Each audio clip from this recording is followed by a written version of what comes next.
Hello students, today we are going to discuss poems by Blake, जिसके अंदर अपने first part the divine image को discuss करेंगे। लेकिन उससे पहले अपने जो पोइट विलियम ब्लेक हैं और उसके बाद इस पोइम की समरी को देखेंगे। सो let's start the introduction of poet William Blake.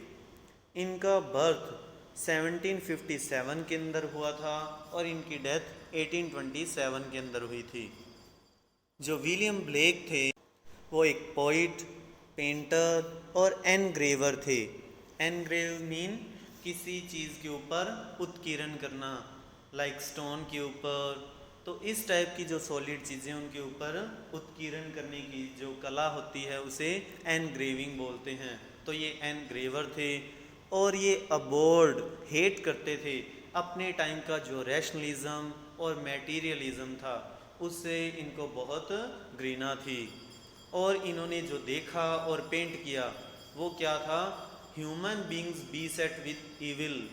कि इन्होंने ह्यूमन बींग्स देखे, पेंट किए कि मीन इनकी क्रिएशन के अंदर ऐसे ह्यूमन बींग हैं जिनके अंदर बुराइयां हैं और वो striving for the divine with in them, और वो अपने अंदर अच्छाई को ढूंढ रहे हैं, अच्छाई की तलाश कर रहे हैं।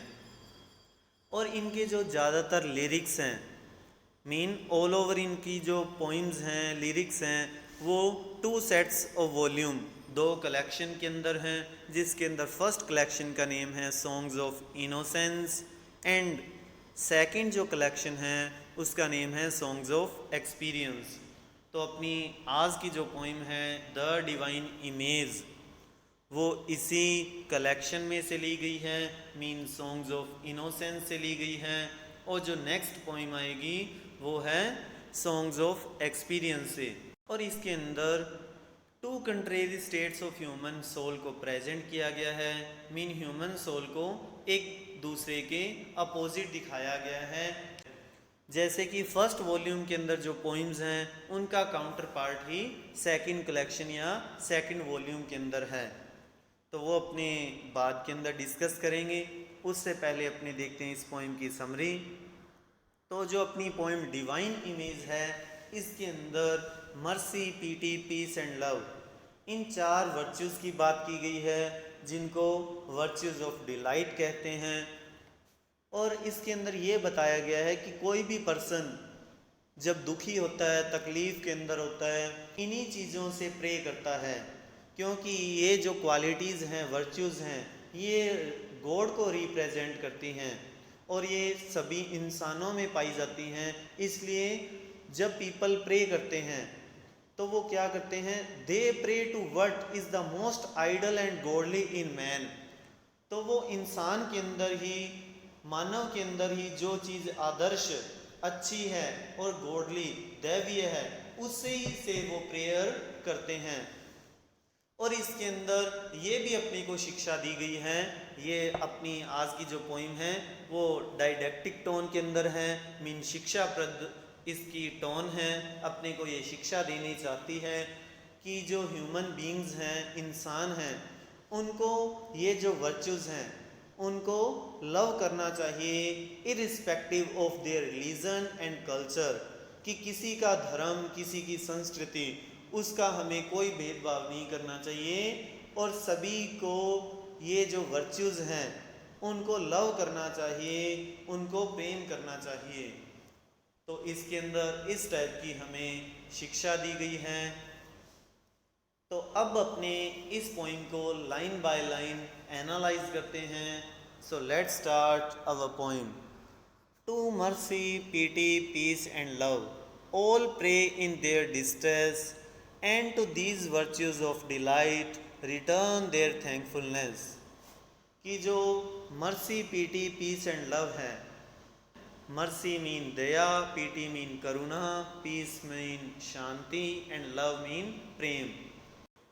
मीन ये जो mercy, PT, peace and love, ये जो वर्च्यूज़ ऑफ डिलाइट हैं, जो गॉड को रिप्रेजेंट करने वाली क्वालिटीज़ हैं, गुण हैं, सभी लोग जब डिस्ट्रेस के अंदर, डिस्ट्रेस मीन ट्रबल के अंदर, अनहैप्पी स्टेट के अंदर, जब भी वो मुसीबत के अंदर, परेशानी के अंदर होते हैं तो वो इन्हीं क्वालिटीज़ से प्रे करते हैं, मीन गॉड से प्रे करते हैं और अपनी लाइफ के अंदर इन्हीं क्वालिटीज़ को चाहते हैं कि भगवान उनके ऊपर दया दिखाए, करुणा दिखाए, उनको शांति प्रदान करे और उनसे प्रेम करे।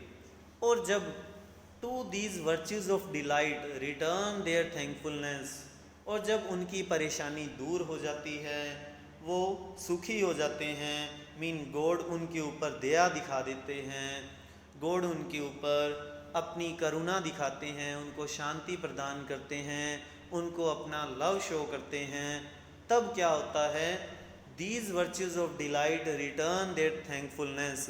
तब लोग क्या करते हैं, ये जो वर्च्यूज ऑफ डिलाइट हैं, प्रसन्नतादायक ये जो गुण हैं, उनके प्रति अपनी जो थैंकफुलनेस मीन होता है ग्रेटफुलनेस। तो ये जो हैप्पीनेस के जो वर्च्यूज़ हैं, खुशी के, प्रसन्नता के जो गुण हैं, उनको वो अपनी कृतज्ञता ज्ञापित करते हैं, मीन रिटर्न के अंदर उनको वो थैंक करते हैं, मीन भगवान को वो धन्यवाद करते हैं कि उन्होंने उनकी सहायता की। तो इस टाइप से वो गॉड को थैंक ना करके इन्हीं वर्च्यूज़ को थैंक करते हैं। ये हुआ अपना फर्स्ट स्टैंजा। इसके बाद जो नेक्स्ट स्टैंजाज हैं उनको अपने देखेंगे नेक्स्ट वीडियो के अंदर। आज के लिए इतना ही। Thank you, have a nice